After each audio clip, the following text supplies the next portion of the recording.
Paramount अड्डा के YouTube channel पर सभी बच्चों का बहुत बहुत स्वागत है। आज मैं आप लोगों को इन्वायरमेंट का महत्वपूर्ण चैप्टर जिसका नाम है पारिस्थितिकी, इसके बारे में मैं आपको ऑब्जेक्टिव क्वेश्चन चर्चा करूंगा। आप लोग इस वीडियो को बहुत ध्यान से देखिए और इसके संबंधित में जो जितने भी महत्वपूर्ण फैक्ट होंगे उसके बारे में भी मैं चर्चा करूँगा। चलिए देखते हैं कुछ और भी चीज़ें। मन के हारे हार है, मन के जीते जीत। अगर हम मन में कोई चीज़ हार जाते हैं तो पक्का श्योर ही है कि हम उसको हार ही जाएंगे। अगर मन में हमारी इच्छा होती है कि हमें जीतना ही जीतना है, तो दृढ़ विश्वास के साथ मैं कह सकता हूं कि आप उसको ज़रूर जीत लेंगे। चलिए, आप लोगों को बहुत बहुत स्वागत है, नमस्कार। काफ़ी दिन के बाद मैं आप लोगों के इस चैनल पर आया हूं और कुछ समस्याएं होती हैं जिसकी वजह से मैं प्रेजेंट टाइम पर नहीं उस जगह होता हूं जिस समय मैं वीडियो को प्रेजेंट कर सकता हूं। तो आप लोगों से मैं यही रिक्वेस्ट करूंगा कि पूरा प्रयास मेरा यही रहता है कि कुछ ना कुछ आप लोगों को मैं ज़रूर प्रोवाइड करूंगा। चलिए देखते हैं महत्वपूर्ण क्वेश्चन।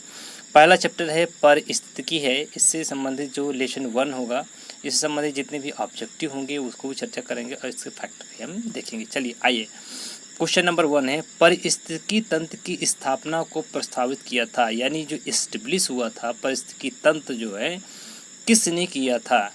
ठीक है, तो इसमें ऑप्शन देख लेते हैं। जी टेलर ने, ई हेटिंगटन ने, डी आर स्टोडर ने और ट्रांसले ने। तो इसका जो करेक्ट आंसर हो जाएगा आपका डी हो जाएगा। करेक्ट आंसर आपको क्या हो जाएगा, यहाँ पर डी हो जाएगा, यानी ए जी ट्रांसले जो हैं इसके हो जाएंगे। तो इस तरह से जो ये क्वेश्चन होगा आपका यहीं पर ये सही हो जाता है, यानी ए जी ट्रांसले। इसके बारे में हम देख लेते हैं, कुछ एक्स्ट्रा फैक्ट देते हैं। 1935 ईस्वी में ए जी ट्रांसले द्वारा सर्वप्रथम पारिस्थितिकी तंत्र की स्थापना का संकल्प प्रस्तावित किया गया था। ए जी ट्रांसले के अनुसार पारिस्थितिकी तंत्र भौतिक तंत्रों का एक विशेष प्रकार होता है जिसकी रचना अजैविक एवं जैविक घटनों से होती है। इसके अनुसार पारिस्थितिकी तंत्र खुला तंत्र होता है, ठीक है, जो आकार में भिन्न भिन्न होता है। ठीक है, तो इसमें जैविक और अजैविक घटकों का मिश्रण होता है। इसका जो करेक्ट आंसर आपका डी हो जाएगा। नेक्स्ट क्वेश्चन की चर्चा कर लेते हैं। आइए अगला क्वेश्चन देखते हैं। अगला क्वेश्चन ये है, क्वेश्चन नंबर 2 है, पारिस्थितिकी निसे आला इसको बोलते हैं की संकल्पना को किसने प्रतिपादित किया था। किसने प्रतिपादित किया था, तो इसको देखते हैं। ए ऑप्शन है ग्रीनले, बी ऑप्शन है डार्विन ने और सी ऑप्शन है ई.पी. ओडम ने और डी ऑप्शन है उसका सी पार्क ने। तो इसका जो करेक्ट आंसर हो जाएगा आपका ए हो जाएगा, यानी ग्रीनेल ने किया था। किसने किया था, ग्रीनेल ने किया था। तो इसके बारे में हम और इसके बारे में विस्तार से चर्चा करते हैं कि पारिस्थितिकी निषेध शब्द जो सर्वप्रथम जोसेफ ग्रीनेल ने जो है 1917 में कब दिया था, 1917 में इसको प्रस्तुत किया था, जिन्होंने सूक्ष्म आवास कहा। क्या है, इन्होंने क्या बताया था, सूक्ष्म आवास ही कहा था। चलिए नेक्स्ट क्वेश्चन के बारे में देख लेते हैं। क्वेश्चन नंबर 3 है, एक मनुष्य के जीवन को पूर्ण रूप से धारणी करने के लिए आवश्यक न्यूनतम भूमि को क्या कहते हैं। एक मनुष्य के जीवन को पूर्ण रूप से धारण करने के लिए, यानी एक मनुष्य उसके लिए कितना चाहिए, क्या चाहिए, कितना चाहिए, तो इसको उन्होंने ये बताया था कि पारिस्थितिकी पद छाप बताया था। क्या बताया था, इसका जो करेक्ट आंसर हो जाएगा आपका बी हो जाएगा, यानी पारिस्थितिकी पद छाप उन्होंने बताया था। तो इसका जो करेक्ट आंसर आपका बी हो जाएगा। इसके बारे में हम देख लेते हैं। पारिस्थितिकी पद छाप या पदचिन्ह पृथ्वी के पारिस्थितिकी तंत्रों पर मानवीय मांग का एक मापक है। यह इंसान की मांग की तुलना पृथ्वी की परिस्थिति के पुनरुत्पादन करने की क्षमता करता है। चलिए अगला क्वेश्चन देखते हैं। क्वेश्चन नंबर 4 है। इसमें 4 क्वेश्चन है, निम्नलिखित में से कौन सा एक पारिस्थितिकी तंत्र पृथ्वी के सर्वाधिक क्षेत्र पर फैला हुआ है। ठीक है, तो इसका जो करेक्ट आंसर हो जाएगा, देखिए अब यहाँ बात करते हैं कि इस ऑप्शन मरुस्थली, बी ऑप्शन हो जाएगा धार के मैदान, सी ऑप्शन हो जाएगा पर्वतीय और डी ऑप्शन हो जाएगा सामुद्रिक की हो जाएगा। तो इसका जो करेक्ट आंसर हो जाएगा आपका समुद्री हो जाएगा। क्या हो जाएगा, इसका जो करेक्ट आंसर हो जाएगा आपका ये हो जाएगा डी समुद्री। यानी कह सकते हैं पारिस्थितिकी तंत्र मुख्यतः 2 प्रकार का होता है, इसमें बताया गया है। एक स्थलीय पारिस्थितिकी तंत्र होता है, दूसरा जलीय या समुद्रिक पारिस्थितिकी तंत्र होता है। पृथ्वी के लगभग 71% भाग पर जलीय पारिस्थितिकी तंत्र का विस्तार है। अतः इस तंत्र जो है विश्व के सर्वाधिक क्षेत्र पर फैला हुआ है। तो यानी कह सकते हैं कि ये जो है 71% भाग पर जो है फैला हुआ। तो इतना आपको इसके बारे में पता होना चाहिए। नेक्स्ट क्वेश्चन की बात करते हैं। क्वेश्चन नंबर 5 है, भारत में पारिस्थितिकी अनुसंतुलन का निम्नलिखित में से कौन सा एक प्रमुख कारण है? ठीक है, असंतुलन कह सकते हैं कि असंतुलन की जो अवस्था है क्या कारण हो सकता है? वन उन्मूलन, मरुस्थलीकरण, बाढ़ एवं अकाल वर्षा की परिवर्तनता। तो इसका जो करेक्ट आंसर हो जाएगा ऑप्शन नंबर ए, यानी कह सकते हैं वनोन्मूलन हो जाएगा। यानी वनों का उन्मूलन, यानी वनों का अच्छी तरह से अगर हम विनाश कर दिया जाए तो ये स्थिति पैदा हो जाएगी। तो भारत में पारिस्थितिकी असंतुलन का मूल कारण होता है वनोन्मूलन हो, जबकि मरुस्थली, बाढ़ एवं अकाल वर्षा की परिवर्तनता इसके गौण कारणों में है। इसका कोई ज़्यादा प्रभाव नहीं पड़ता है, लेकिन वन उन्मूलन में बहुत ज़्यादा इसका प्रभाव पड़ता है। नेक्स्ट क्वेश्चन की चर्चा कर लेते हैं। अगला क्वेश्चन ये कहता है, क्वेश्चन नंबर 6 है, पारिस्थितिकी तंत्र यानी इकोसिस्टम में उच्चतम पोषण स्तर प्राप्त है, किसको प्राप्त है? ए ऑप्शन है शाकाहारी, हार्बीवोरस बोलते हैं, बी मांसाहारी, कार्निवोरस बोलते हैं, सी जो है सर्वाहारी, इसको बोलते हैं, डी अपघटक को बोलते हैं। क्या बोलते हैं? अपघटक को बोलते हैं। इसका जो करेक्ट आंसर हो जाएगा, इसमें से हमें देखना है तंत्र में उच्चतम पोषक स्तर कौन होता है? शाकाहारी, मांसाहारी, सर्वाहारी, अपघटक। 6 नंबर का जो करेक्ट आंसर हो जाएगा सर्वाहारी। सर्वाहारी में अगर देखें तो सर्वाहारी में मनुष्य आ जाता है इसके अंतर्गत। तो इसका जो करेक्ट आंसर हो जाएगा, इसमें चर्चा करते हैं पारिस्थितिकी तंत्र यानी इकोसिस्टम की आहार श्रृंखला में समानतः 4 पोषक स्तर बताए गए हैं जो निम्न प्रकार हैं। ठीक है, यानी पहला जो है स्वपोषी, क्या है? स्वपोषी है। ठीक है, पहला स्वपोषी हो गया। दूसरे की हम चर्चा कर लें, दूसरा क्या हो जाएगा? दूसरा अगर जो हो जाएगा उपभोक्ता, यानी प्राथमिक उपभोक्ता हो जाएगा। प्राथमिक क्या हो जाएगा? उपभोक्ता हो जाएगा। ठीक है, उपभोक्ता जो उपभोग करता है। अगर हम तीसरे की बात करें तो ये द्वितीयक उपभोक्ता हो जाएगा। क्या हो जाएगा? द्वितीयक उपभोक्ता हो जाएगा। यानी थर्ड की बात करें तो द्वितीयक उपभोक्ता हो जाएगा। अगर हम बात करें फोर्थ की बात करें, इसके अंतर्गत हम फोर्थ की बात करें, किसकी बात करें? फोर्थ की बात करें तो ये हो जाएगा तृतीयक उपभोक्ता हो जाएगा। क्या हो जाएगा? ये तृतीयक उपभोक्ता हो जाएगा। ठीक है, तो इसमें या जो तृतीयक उपभोक्ता के अंतर्गत हम बात करें, उपभोग करने वाला यही आपका, यानी चौथा जो है आपका, वो ये सबसे ज़्यादा शीर्ष पर होगा। शीर्ष क्या हो जाएगा? शीर्ष पर होगा। अगर हम बात करें और जो अपघटक होता है उपयुक्त सभी पोषण स्तरों से आहार ग्रहण करता है। जो अपघटक होता है, यह कह सकते हैं डीकम्पोजर होता है, वो सभी से अपना भोजन प्राप्त करता है। ठीक है, तो अगर हम इसमें बात करें कि जो खाद्य श्रृंखला होती है कि इसमें सबसे पहले अगर हम बात करें एक एग्जाम्पल लेकर के मैं आप लोगों को समझा देता हूं। जैसे हमने इसमें एग्जाम्पल एक लिया, घास लिया। ठीक है, क्या लिया मैंने? घास लिया पहला नंबर पे। दूसरे नंबर की हम बात करें तो ये टिड्डा हो जाएगा। क्या हो जाएगा? टिड्डा हो जाएगा। तीसरे नंबर की अगर हम बात करें कि टिड्डा से मेढक हो जाएगा। और ये आपका यहाँ पर जो है इस तरह से सर्प हो जाएगा, और ये मनुष्य भी इसी में आ जाएगा, सर्वाहारी में आ जाएगा। तो इस तरह से तृतीय उपभोक्ता कह सकते हैं या सर्वाहारी के अंतर्गत ये प्राप्त होगा। ठीक है, उच्च पोषण स्तर हमें यहाँ पर मिल जाएगा। बात करते हैं 7 की। मिलेनियम इकोसिस्टम असेसमेंट पारिस्थितिकी तंत्र की सेवाओं के निम्नलिखित प्रमुख वर्गों का वर्णन करता है: व्यवस्था, समर्थन, नियंत्रण, संरक्षण और सांस्कृतिक। निम्नलिखित में से कौन सा एक समर्थन सेवा है? तो ये आपका जो करेक्ट आंसर 7 का हो जाएगा, इसका जो सी ऑप्शन इच करेक्ट हो जाएगा। यानी कह सकते हैं इसको पोषण चक्र और सफल परागण। क्या कहेंगे? पोषण चक्र और सफल परागण इसको कहेंगे। इसमें जो अलग अलग तरीके से बताया गया है, क्या बताया गया है? असेसमेंट, जो इकोसिस्टम असेसमेंट के बारे में जो बताया गया है, इसमें से 5 वर्गों में इसको बांटा गया है: व्यवस्था सेवा, नियंत्रण सेवा, समर्थन सेवा, सांस्कृतिक सेवा और संरक्षण सेवा। इस प्रकार से इसमें वर्णन किया गया है। तो इसका जो करेक्ट आंसर आपका सी हो जाएगा, पोषण, चक्रण और फसल परागण हो जाएगा। नेक्स्ट क्वेश्चन की बात करते हैं। नेक्स्ट क्वेश्चन ये कहता है कि एक परिस्थिति तंत्र में निम्नलिखित में से कौन प्राथमिक उपभोक्ता है। क्या है? प्राथमिक उपभोक्ता की बात इसने किया है। चींटी, हिरण, लोमड़ी, बाघ। देखिए प्राथमिक उपभोक्ता की बात किया है, यानी जो उत्पाद को ग्रहण करेगा। क्या करेगा? यानी जैसे मैंने उत्पाद बना दिया, उत्पाद जैसे पेड़ पौधे हो गए, इसको खाने वाला कौन होगा? या तो हिरण होगा या लोमड़ी, दो में से कोई दोनों होंगे। चींटी तो उसको खाएगी नहीं, क्योंकि चींटी जो है उपघटक हो गया।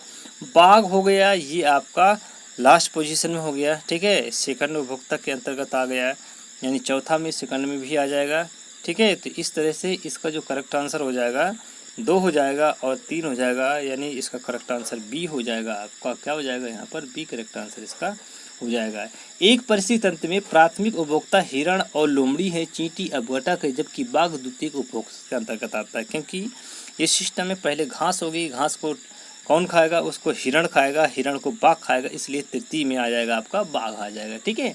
नेक्स्ट क्वेश्चन के बारे में चर्चा कर लेते हैं। आइए देखते हैं। समुद्रिक वातावरण में मुख्य प्राथमिक उत्पादक होते हैं। प्राथमिक उत्पादक होते हैं। देखिए समुद्री वातावरण की बात कर रहा है, यहाँ पर समुद्र की बात किया है। कौन कौन से होगा यहाँ पर?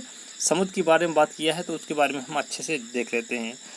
ऑप्शन देख लेते हैं। फाइटो प्लैंक्टॉन्स, बी है समुद्री अपतरण, सी है इसका समुद्री आवृतबीजी और डी है जलीय ब्रायोफाइट्स। इसका जो करेक्ट आंसर 9 का हो जाएगा आपका ए हो जाएगा, यानी फाइटोप्लैंक्टॉन्स, ये आपका इसका करेक्ट आंसर हो जाएगा।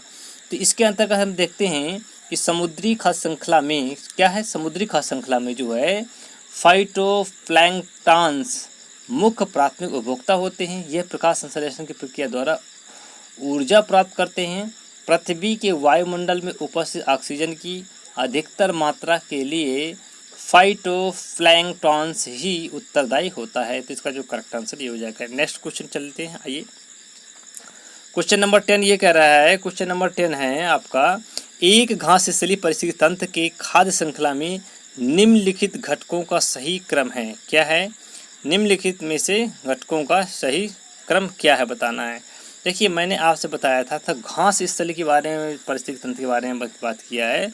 तो इसमें सबसे पहले हो जाएगा घास, घास को टिड्डा खाएगा, टिड्डा को मेढक खाएगा, मेढक को कौन खाएगा? सर्प खाएगा, इसलिए इसका करेक्ट आंसर पहला हो जाएगा। यहाँ से इस तरह से आप करेक्ट आंसर हो जाएगा। चलिए नेक्स्ट क्वेश्चन चर्चा कर लेते हैं। जीवन भार का पिरामिड किस परिस्थिति तंत्र में उलट जाता है? ठीक है, जीवन भार का पिरामिड जो है किस परिस्थिति तंत्र में उलट जाता है? तो इसका जो करेक्ट आंसर हो जाएगा आपका तालाब में। तालाब में कोई भी अगर पिरामिड हम लेते हैं तो उसका जो बनेगा फिगर बनेगा उल्टा ही बनेगा, ठीक है। तो इस तरह से करेक्ट आंसर आपका बी हो जाएगा। चलिए आइए और क्वेश्चन के बाद चर्चा कर लेते हैं। पारिस्थितिकी तंत्र में डीडीटी का समावेश होने के बाद निम्नलिखित में से किस एक जीव में उसका संभवतः अधिकतम सांद्रण प्रदर्शित होगा? तो इसका जो करेक्ट आंसर आपका 12 नंबर का क्वेश्चन जो है, इसका करेक्ट आंसर आपका सी हो जाएगा, यानी कह सकते हैं इसमें सांप हो जाएगा। क्या हो जाएगा? इसमें सांप हो जाएगा। अगर हम बात करें बाइक्लोरो डाई पेंसिल ट्राइक्लोरोथेन, ये जो कीटनाशक होता है, अगर हम बात करें 1950 को जो इस्टेब्लिश किया गया था, ये खेतों में कीटनाशक के रूप में प्रयोग किया जाता है। अगर हम बात करें जिस तरह से ये जो प्रथम उपभोक्ता, द्वितीय, तृतीय, जिस तरह से ये आपका बढ़ता चला जाता है, निम्न से उच्च की तरफ जाता है, वैसे वैसे इसका जो इफेक्ट होता है ज़्यादा प्रभावित होता है। तो इसका जो करेक्ट आंसर आपका सी हो जाएगा। नेक्स्ट क्वेश्चन की बात करते हैं। आइए देखते हैं। सारे क्वेश्चन बहुत महत्वपूर्ण हैं, हर एग्जाम में पूछे जाते हैं। निम्नलिखित बच्चों में कौन पारिस्थितिकी मित्र नहीं है? यानी कह सकते हैं यूकेलिप्टस जो है आपका पारिस्थितिकी मित्र नहीं। इसका जो करेक्ट आंसर आपका बी हो जाएगा, क्योंकि यूकेलिप्टस को उसकी अत्यधिक जल ग्रहण शक्ति के कारण पर्यावरण सत्व के रूप में घोषित किया जाता है। इसका जिस स्थान पर लगाया जाता है वहाँ की जो मिट्टी का जल स्तर काफ़ी नीचे चला जाता है। यह पौधा ऑस्ट्रेलिया महाद्वीप में बहुतायत में पाया जाता है। यह कहाँ पाया जाता है? जो ऑस्ट्रेलिया महाद्वीप में सबसे ज़्यादा मात्रा में ये पाया जाता है। देखिए जितने एग्जाम से में पूछा गया, कई एग्जाम से में ये क्वेश्चन पूछे गए। नेक्स्ट क्वेश्चन की बात कर लेते हैं 14।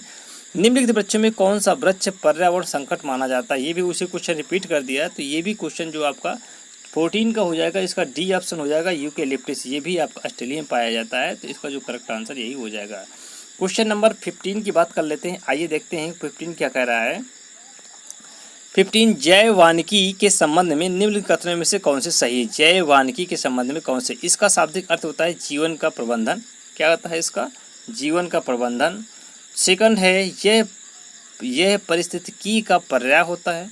यह प्राकृतिक तंत्र के मूल पर बल देता है जो कि मानव तंत्रों को प्रभावित करता है। ये भी पीसीएस वगैरह में क्वेश्चन में पूछा गया था। 15 का जो करेक्ट आंसर हो जाएगा आपका सी हो जाएगा, 2 और 3। इसमें एक जो होता है जीवन, इसका शाब्दिक अर्थ ये थोड़ी होता है जीवन का प्रबंधन होता है, नहीं।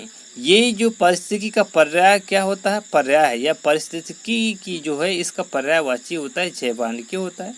यह प्राकृतिक तंत्रों के, ठीक है, मूल पर बल देता है जो मानव तंत्रों को प्रभावित करता है। प्राकृतिक तंत्र, ये इसका ए और 1 और 2 यानी कह सकते हैं इसका जो सी ऑप्शन एज करेक्ट हो जाएगा। नेक्स्ट क्वेश्चन देखते हैं।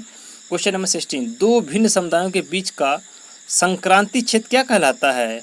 इसके जो ऑप्शन देख लेते हैं। इको टाइप्स बी ऑप्शन है, इकेड सी ऑप्शन है, इकोस्फीयर और डी ऑप्शन है इकोटोन। तो 16 का जो करेक्ट आंसर आपका हो जाएगा क्या हो जाएगा? 16 का जो करेक्ट आंसर आपका डी हो जाएगा। इकोटोन कहते हैं। क्या कहते हैं इसको? इकोटोन कहा जाता है, ठीक है। तो इसको इकोटोन की संज्ञा दी जाती है। तो दो भिन्न समुदायों के बीच का जो संक्रमण क्षेत्र होता है इसको इकोटोन कहते हैं। आपको याद रखना पड़ेगा, ये भी क्वेश्चन कई बार पेपर में पूछा गया है। चलिए नेक्स्ट क्वेश्चन देखते हैं। क्वेश्चन नंबर 17 सबसे स्थायी पारिस्थितिक तंत्र कौन सा है?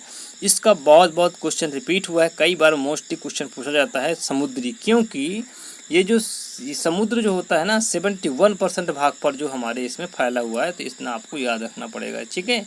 चलिए क्वेश्चन नंबर 18 देखते हैं। 18 क्वेश्चन क्या कहता है, आइए देखते हैं। परितंत्र उत्पादकता के संदर्भ में समुद्री उत्प्रवाह अपवेलिंग क्षेत्र इसलिए महत्वपूर्ण है क्योंकि ये निम्नलिखित माध्यम या माध्यमों से समुद्री उत्पादकता बढ़ाते हैं। तो ये भी बहुत महत्वपूर्ण क्वेश्चन है। इसके जो ए है, ए 1 है, देखते हैं। अपघटक सूक्ष्म जीवियों को सतह पर ला करके, पोषकों को सतह पर ला करके, अर्धस्थलीय जीवों को सतह पर ला करके, उपयुक्त में से सभी सही हैं। 18 का जो करेक्ट आंसर हो जाएगा आपका क्या हो जाएगा? इसमें हम बी ले लेंगे। क्यों? इसमें जो है पोषकों को जो है पोषकों को सतह पर ला करके, यानी जो पोषक होते हैं उसको सतह पर ले आता है, इसलिए करेक्ट आंसर बी हो जाएगा। चलिए नेक्स्ट क्वेश्चन बात करते हैं। 19 देखते हैं। पारिस्थितिकी तंत्र में तत्वों के चक्रण को क्या कहते हैं? पारिस्थितिकी तंत्र जो होता है उसको चक्र जो होते हैं उसको क्या कहते हैं? इसका जो 19 का जो करेक्ट आंसर हो जाएगा आपका क्या हो जाएगा? इसका जो करेक्ट आंसर आपका बी हो जाएगा, यानी जैव भू रासायनिक चक्र का क्या कहते हैं? जैव भू रासायनिक चक्र कहते हैं। पारिस्थितिकी तंत्र में अजैविक तत्वों की जैविक प्रावस्था में परिवर्तन तथा इन जैविक तत्वों के अजैविक रूप में पुनरागमन के रूप को जैव भू रासायनिक चक्र कहा जाता है। जिसका जो करेक्ट आंसर आपका ये हो जाएगा। चलिए नेक्स्ट क्वेश्चन देखते हैं। निम्नलिखित में से किसका पारिस्थितिकी संतुलन से संबंध नहीं है? जल प्रबंधन, वन रोपण, औद्योगिक प्रबंधन, वन जीव संरक्षण। तो इसका जो करेक्ट आंसर हो जाएगा औद्योगिक प्रबंधन, यानी इसका जो करेक्ट आंसर आपका हो जाएगा सी हो जाएगा, यानी औद्योगिक प्रबंधन से इसका कोई लेन देन नहीं होगा, ठीक है। तो इसका जो करेक्ट आंसर क्या हो जाएगा? इसका जो करेक्ट आंसर हो जाएगा आपका, इसका जो करेक्ट आंसर हो जाएगा आपका औद्योगिक प्रबंधन से इसका कोई लेन देन नहीं होता है, ठीक है। तो जल प्रबंधन, वन रोपण तथा वन जीव सुरक्षा से पारिस्थितिकी संतुलन सकारात्मक रूप से प्रभावित होता है। औद्योगिक प्रबंधन से पारिस्थितिकी संतुलन का कोई प्रभाव नहीं पड़ता, यानी कोई संबंध नहीं है। चलिए नेक्स्ट क्वेश्चन देखते हैं। क्वेश्चन नंबर 21 की बात कर लेते हैं। पारिस्थितिकी स्थायी मितव्ययिता है, यह किस आंदोलन का नारा है? तो ये है चिपको आंदोलन। क्या है ये? चिपको आंदोलन। चिपको आंदोलन जो है इसमें जो उत्तराखंड में पेड़ बचाओ के अभिमान में इसमें चला गया था, कैलाश सत्यार्थी द्वारा जो इसको चलाया गया था, तो वहाँ पर उन्होंने नारा दिया था, क्योंकि पेड़ों को काटा जाता है, पेड़ों के चिपक करके उस पर जो है उनको बचाने की कोशिश किया जा रहा था। तो यही आपका इसका करेक्ट आंसर हो जाएगा। चलिए आइए पारिस्थितिकी तंत्र से संबंधित निम्नलिखित कथनों पर विचार कर दीजिए। ये दिया हुआ है, 4 दिए हुए हैं। पारिस्थितिकी तंत्र शब्द का प्रयोग सर्वप्रथम एजी ट्रांसले ने किया था। इसका जो ये है आपका एजी ट्रांसले ने किया था, ठीक है। और दूसरा है जो जीव अपना भोजन स्वयं उत्पादित करते हैं उन्हें स्वपोषी कहते हैं, ये भी सही है। प्रकाश संश्लेषण की प्रक्रिया द्वारा उपभोक्ता अपने भोजन का उपयोग करता है। प्रकाश संश्लेषण की क्रिया के द्वारा उपभोक्ता थोड़ी करता है भाई, ये प्रकाश संश्लेषण यानी उत्पादक करते हैं। वियोजक अकार्बनिक पदार्थों को कार्बनिक पदार्थों में परिवर्तित करते हैं, ये भी गलत है। इसका जो 1 और 2 यानी ये जो हो जाएगा, मैंने इसमें ऑप्शन नहीं दे रखा है, ये और 1 यानी 1 और 2 जो है आपका सही हो जाएगा और ये आपके क्या हो जाएंगे, बिल्कुल गलत हो जाएंगे। तो इसमें से सही पूछा है तो 1 और 2, नीचे के जो ऑप्शन है वो इसमें नहीं आ पाए हैं। ठीक है, तो इस तरह से ये आपके 22 क्वेश्चंस रहे और मैं उम्मीद करता हूँ कि ये आपको बेहतर तरीके से समझ। Thanks for watching this video.